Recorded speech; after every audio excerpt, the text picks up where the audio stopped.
আসসালামু আলাইকুম। Welcome to computer basic YouTube channel and Facebook পেজে। আমরা কিভাবে ফটোশপের সাহায্যে যে এরকম একটি পেপার টার্ন ইফেক্ট বা পিক তৈরি করতে পারি। আমরা অনেক সময় অনেক ডিজাইন তৈরি করি। অনেক ডিজাইন তৈরি করার সময় এরকম একটি পেপার টার্ন ইফেক্ট খুবই প্রয়োজন হয়। চলুন কথা না বাড়িয়ে চলে যাই মূল ভিডিওতে।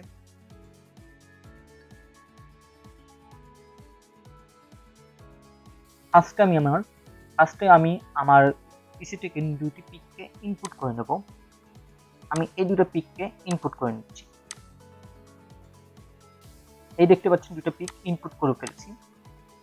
আমি এই পিকটাকে একটু নিচে ড্র করে নিয়ে এসে এই পিকটাকে আমি ফার্স্ট পিকের উপর ছেড়ে দেবো। এটাকে ক্লোজ করে দেবো, দিয়ে এটাকে আমি সেকেন্ড পিকের সাথে অ্যাডজাস্ট করে নেব। আমি এই ব্যাকগ্রাউন্ডটাকে আনব্লক করে এই ব্যাকগ্রাউন্ডটাকে উপরে দেবো, মানে ব্ল্যাঙ্ক রোডটাকে আমি উপরে দেবো। তারপর বক্স থেকে একটি বক্স ড্র করে নেবো কর্নারে।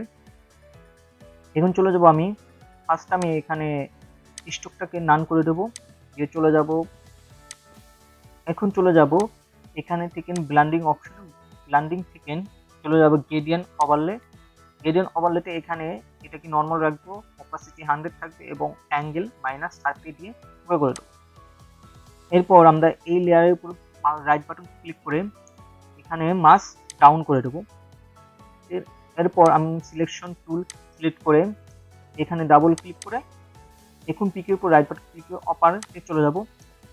এখন আমি মাউস কার্সারটাকে একটু এখান থেকে নিয়ে টান দিয়ে উপরে তুলে দেবো। এই পাশে এই কার্সারটাকে একটু আপ করে দেবো এবং এই পাশে কার্সারটাকে একটু লেফট করে দেবো।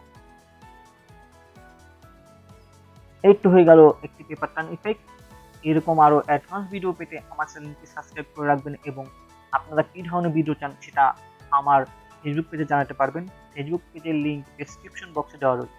দেখা হবে অন্য কোনো ভিডিওতে। আল্লাহ হাফেজ।